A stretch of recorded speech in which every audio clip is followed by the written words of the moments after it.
Assalamualaikum dan selamat datang ke Pala Bola News. Seperti biasa, Pala Bola News akan menyajikan berita bola sepak terbaik kepada anda semua pada setiap hari.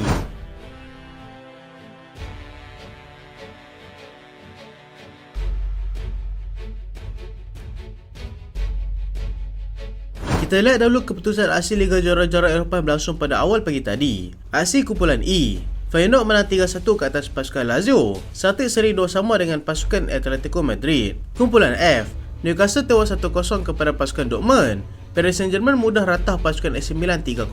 Kumpulan G, RB Leipzig menang 3-1 ke atas pasukan Red Star Belgrade. Young Boys tewas 1-3 kepada pasukan Manchester City.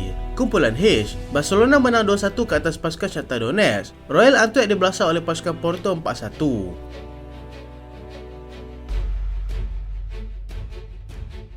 Kita mulakan dengan aksi bola sepak di arena tempatan. Sabah tewas 3-2 kepada pasukan Haipong. Hasrat Sabah untuk melebarkan rekod tanpa kalah dalam aksi kumpulan H lebut apabila mereka tunduk kepada kelab Vietnam, iaitu pasukan Haipong. Sabah dianggap pilihan utama kerana sudah memenangi 2 aksi awal kumpulan H, manakala Haipong pula mahu bangkit selepas tewas kepada Hougang United daripada Singapura dalam aksi kedua mereka sebelum ini. Mereka berjaya memanfaatkan kelebihan bermain di tempat sendiri apabila berjaya memperoleh gol pertama pada minit ke-14 menerusi Nguyen Hu Son. Mereka hanya memerlukan 2 minit untuk menjadikan gol kedua kali ini menerusi pemain pertahanan Dam Tien Dong. Sabah terpaksa menanti sehingga minit ke-71 untuk mendapatkan juara menerusi Ramon Mercado yang juga menjadi gol ke-10 beliau pada musim ini bersama dengan pasukan Sabah. Haipong kembali menghukum kelekaan pasukan Sabah seminit kemudian untuk kembali meletakkan mereka selesai di depan dengan jaringan 3-1. Gary Steven Robert kemudian berjaya merembat cantik jaringan kedua pasukan Sabah pada minit ke-79, tetapi itu tidak cukup untuk membangkitkan kembali semangat mereka. Meskipun tewas, Sabah masih mendahului kumpulan H dengan kelebihan jaringan.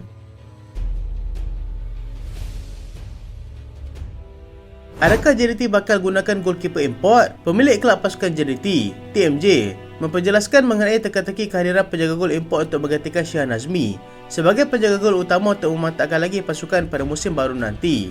Baginda menyuarakan perkara ini ketika ditemu ramah dalam satu rancangan bual bicara mengenai perancangan tersebut yang sudah hampir 90% punah. Bahawa skuad Harimau Selatan bakal menerima 5 pemain bintang baru, termasuklah 2 pemain tempatan dan 3 pemain import. Baginda bagaimanapun tidak mahu mendedahkan nama pemain yang akan masuk itu kerana yang lebih penting sekarang adalah sasaran pasukan dalam saingan domestik dan juga di peringkat Asia. TMJ juga mengatakan yang mereka berkemungkinan besar tidak akan menggunakan penjaga gol import kerana yakin dengan kebolehan yang Shihan ada. Sokongan daripada pemain sini dalam bilik persalinan pada ketika ini sangatlah memberikan impak yang baik untuk Shihan Azmi.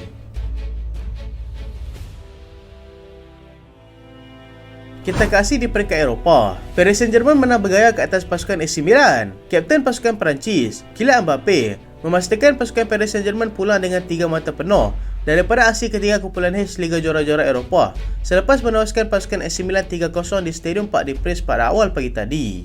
Paris Saint-Germain mahu bangkit semula selepas dimalukan oleh pasukan Newcastle United dalam aksi sebelumnya ketika mereka berkunjung ke St. James Park pada 2 minggu lalu. Sementara itu, The Rossoneri pula masih memburu kemenangan pertama mereka dalam aksi peringkat kumpulan selepas hanya seri dalam 2 perlawanan sebelum ini. Paris Saint-Germain nyata menggunakan kelebihan basi dan gelanggang sendiri selepas bermula dengan cukup garang. Kylian Mbappe berjaya membuka jaringan pada minit ke-32 hasil bantuan daripada Warren Zaïre-Emery. AC Milan terus bergelut untuk mencari rentak permainan mereka apabila mereka dipaksa bertahan untuk mengekang asakan bertali arus oleh pasukan Paris Saint-Germain.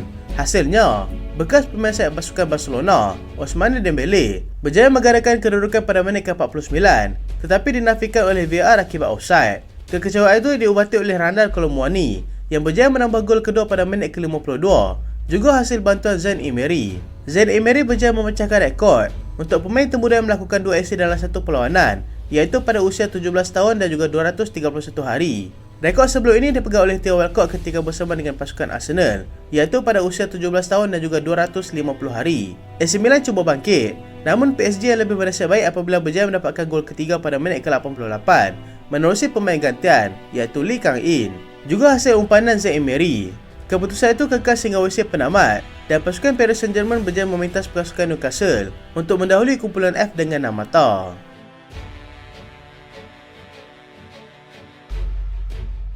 Newcastle buntu di St. James Park. Newcastle yang menang bergaya 4-1 ke atas pasukan Paris Saint-Germain 2 minggu lalu. Dilihat buntu selepas tewas 1-0 kepada pasukan Dortmund pada awal pagi tadi. Anak buah Eddie Howe turun dengan momentum terbaik selepas mereka baru saja menang besar ke atas pasukan Crystal Palace pada hujung minggu lalu. Tetapi dilihat seperti kehilangan punca dalam perlawanan ini. Meskipun menguasai hampir sebahagian besar daripada perlawanan ini, mereka gagal menemui sultan penyudah ketika mana mereka menewaskan pasukan Paris Saint-Germain tempoh hari. Sebaliknya, Dortmund yang lebih tenang menyerap segala tekanan yang diberikan dan mereka berjaya menghukum kealpaan pasukan Newcastle dengan gol tunggal oleh Felix Mecha, hasil bantuan daripada Nico Schlotterbeck. Sebab saja sebelum separuh masa pertama tamat, kemenangan ini sudah pasti terlalu penting buat Dortmund kerana mereka akan menerima kunjungan Newcastle di gelanggang mereka sendiri 2 minggu lagi.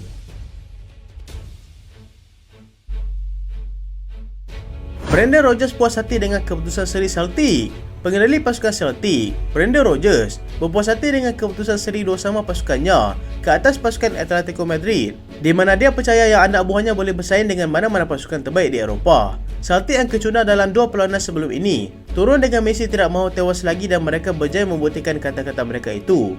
Celtic berjaya di depan seawal minit keempat menerusi Kyogo Furuhashi. Antoine Griezmann kemudian menyamakan kedudukan pada minit ke-25 sebelum Luis Palma kembali meletakkan tuan rumah di depan pada minit ke-28 hasil bantuan daripada Dazan Maida. Kelekaan barisan pertahanan Celtic pada awal babak kedua nyata memberikan kelebihan buat pasukan Atletico untuk kembali menyamakan kedudukan pada minit ke-53 menerusi Alvaro Morata. Sedikit malang buat Atletico Madrid apabila pemain mereka, Rodrigo de Paul, terpaksa dibuang padang akibat layangan kad kuning kedua. Keputusan 2-2 kekal sehingga tamat perlawanan dan Celtic masih lagi berpeluang untuk ke peringkat seterusnya sekiranya mereka berjaya menang dalam baki perlawanan peringkat kumpulan nanti.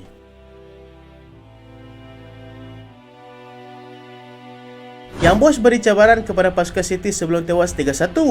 Pasukan Young Boys daripada Switzerland berjaya memberikan cabaran kepada pasukan Manchester City sebelum mereka tewas 1-3 pada awal pagi tadi. Young Boys yang menerima kunjungan City berjaya mengekang asalkan bertali arus anak buah Pep Guardiola untuk mengekalkan kedudukan 0-0 sehingga tamat separuh masa pertama. City memperoleh sebanyak 6 percubaan tepat pada separuh masa pertama tetapi gagal menyempurnakannya. Manuel Akanji berjaya meletakkan pasukan City di depan 3 minit selepas separuh masa kedua bermula dan itu merupakan titik tolak kebangkitan semula mereka. Young Boys kemudiannya berjaya menyamakan kedudukan pada minit ke-52 menerusi Mesha Elia hasil bantuan daripada Cik Niasse. Erling Haaland nyata tidak mengecewakan apabila berjaya meledak 2 gol dan salah satunya adalah penalti pada minit ke-67. City terus mengetuai kumpulan G dengan rekod bersih tanpa kalah dan mengumpul 9 mata maksimum setakat ini. 2 gol awal Barcelona sudah cukup untuk bantu mereka atasi pasukan Shakhtar Donetsk. Barcelona sekali lagi memastikan kemenangan milik mereka selepas mereka berjaya mengatasi pasukan Shakhtar Donetsk 2-1 pada awal pagi tadi. Mereka berjaya menjadikan 2 gol di mana keduanya adalah pada separuh masa pertama menerusi Ferran Torres pada minit ke-28 dan juga Fermin Lopez pada minit ke-36. Shakhtar Donetsk pula berjaya merapatkan jurang melalui gol mereka pada separuh masa kedua iaitu melalui jaringan Georgi Sudakov hasil bantuan daripada Irakli Azarovi pada minit ke-62. Barcelona cuba untuk menambah jaringan pada asis paruh masa kedua tetapi tindakan penyudah yang agak tumpul menyebabkan mereka terpaksa berpuas hati dengan 2 gol tersebut. 3 mata penuh sudah pasti menggembirakan Xavi buat masa ini yang masih lagi optimis untuk bergelar juara Liga Juara-Juara Eropah pada musim kali ini.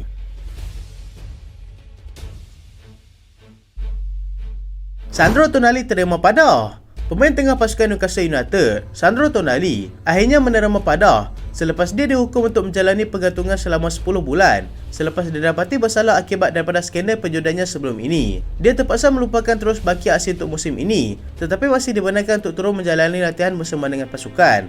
Perkara ini disahkan sendiri oleh klubnya iaitu pasukan Newcastle United yang pada ketika ini sedang dalam momentum terbaik untuk memberikan saingan untuk merebut trofi pertama mereka untuk musim ini. Perlawanan menentang pasukan Dortmund di St. James Park awal pagi tadi merupakan perlawanan terakhir beliau sebelum dia menjalani hukuman pergantungan selama 10 bulan itu.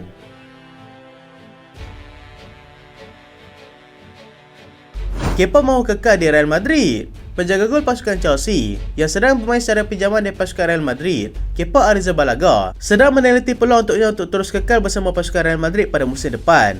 Dia dibawa masuk sebagai pengganti kepada Thibaut Courtois yang terpaksa berehat panjang akibat kecederaan. Dilihat berjaya mengisi kekosongan posisi tersebut. Perbincangan antara mereka masih lagi berjalan dan apa yang pasti, Kepa mahu terus kekal di Santiago Bernabeu tetapi ia bergantung kepada keputusan Chelsea nanti. Kepa sudah mengutip 5 clean sheet setakat ini daripada semua kejohanan yang mereka sertai.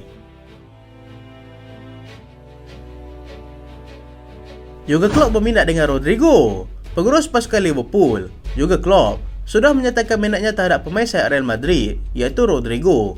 Dengan pemain itu berkemungkinan akan dilepaskan jika Real Madrid mahu mendapatkan Kylian Mbappe pada musim hadapan. Barcelona cuba dapatkan semula Neymar. Barcelona sedang mengintai semula peluang mereka untuk mendapatkan bekas bintang mereka iaitu Neymar, yang pada ketika ini terpaksa berehat panjang akibat masalah ACL. Mereka berpeluang untuk mendapatkannya daripada pasukan Paris Saint-Germain, tetapi pemain itu memilih untuk menyertai pasukan Al-Hilal di Arab, di mana dia tidak berapa gembira sepanjang bermain di sana.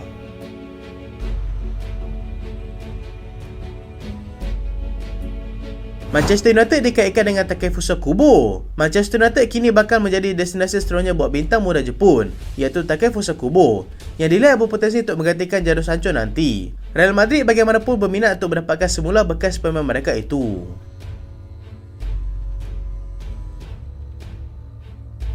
Scott McTominay jadi sasaran pasukan Newcastle United. Newcastle United kini meletakkan nama Scott McTominay dalam senarai pendek mereka untuk dibawa masuk pada Januari nanti. Beberapa nama lagi turut berada dalam senarai, seperti João Palhinha dan juga Amadou Onana, bagi menggantikan Sandro Tonali yang telah digantung selama 10 bulan.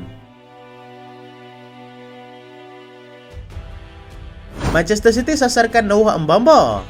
Manchester City meletakkan sasaran mereka untuk cuba mendapatkan Noah Mbamba, yang kini sedang beraksi untuk pasukan Bayer Leverkusen.